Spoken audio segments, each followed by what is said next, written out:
안녕하세요. 여러분 잘 지내고 있죠? 벌써 8월의 마지막 주입니다. 이제 해도 짧아지고 날씨도 선선해지고 있는데요.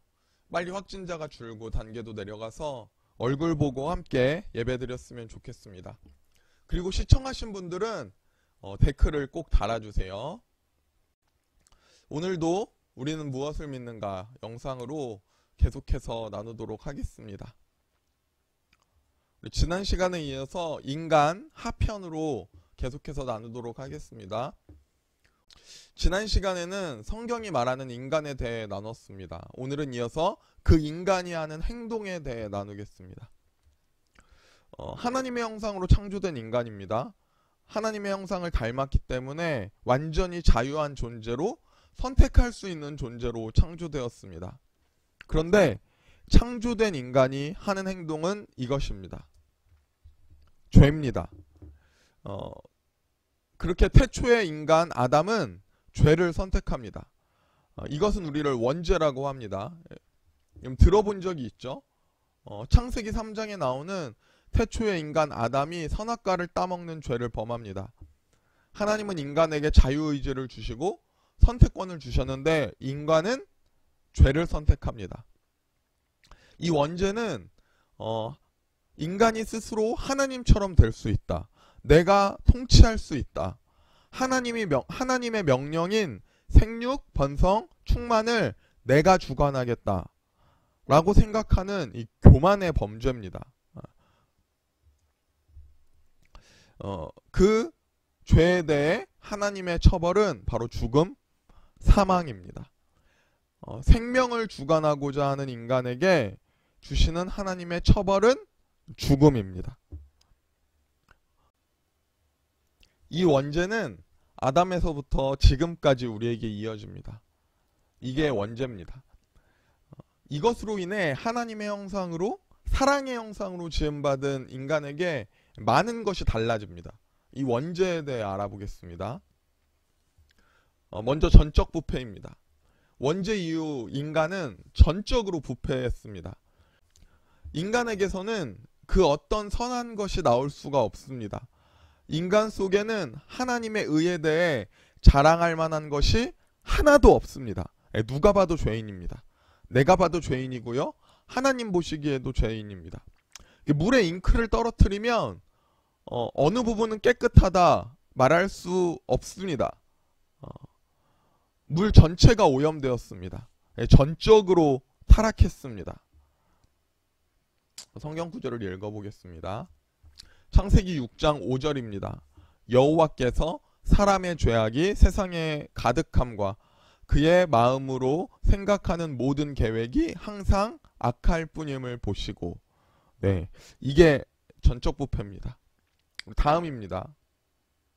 전적 무능입니다. 인간은 죄에 대해서 전적으로 무능합니다. 인간은 아무리 노력하고 발버둥 쳐도 인간의 힘으로는 이 죄를 짓지 않을 능력이 없습니다. 아무리 그 의도가 순수해도 아무리 도덕적으로 살려고 해도 인간은 결국 죄 아래에 있습니다. 선택권이 없습니다.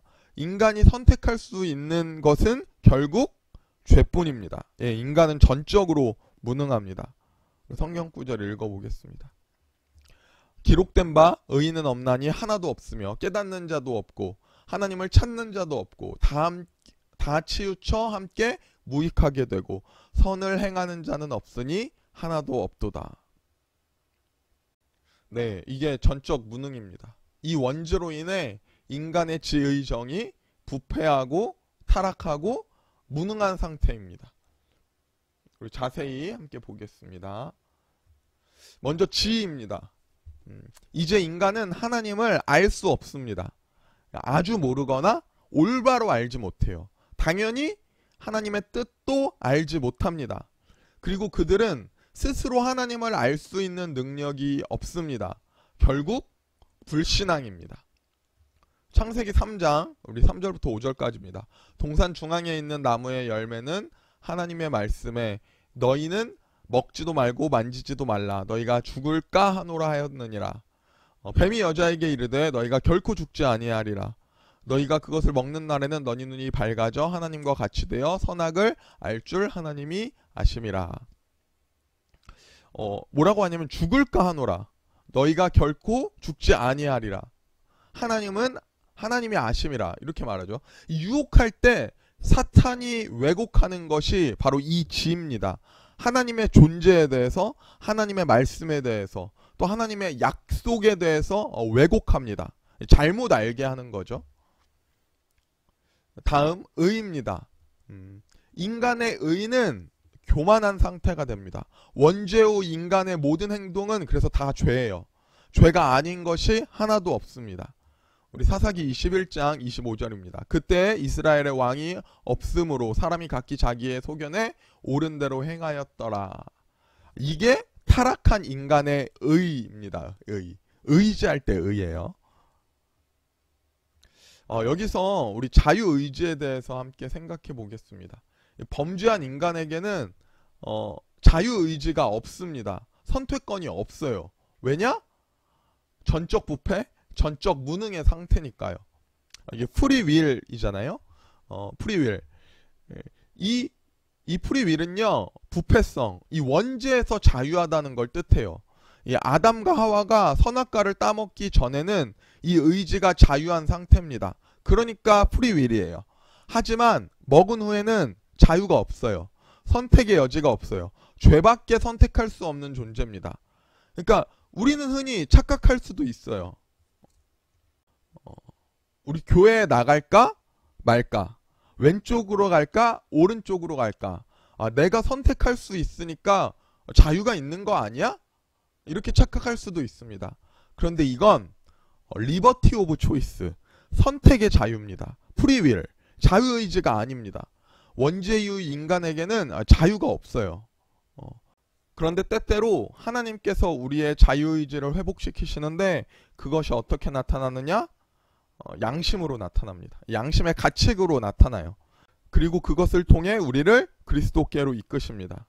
그러니까 우리가 자유의지를 말할 때 나에게 선택권이 있어 라고 말하면 안 돼요.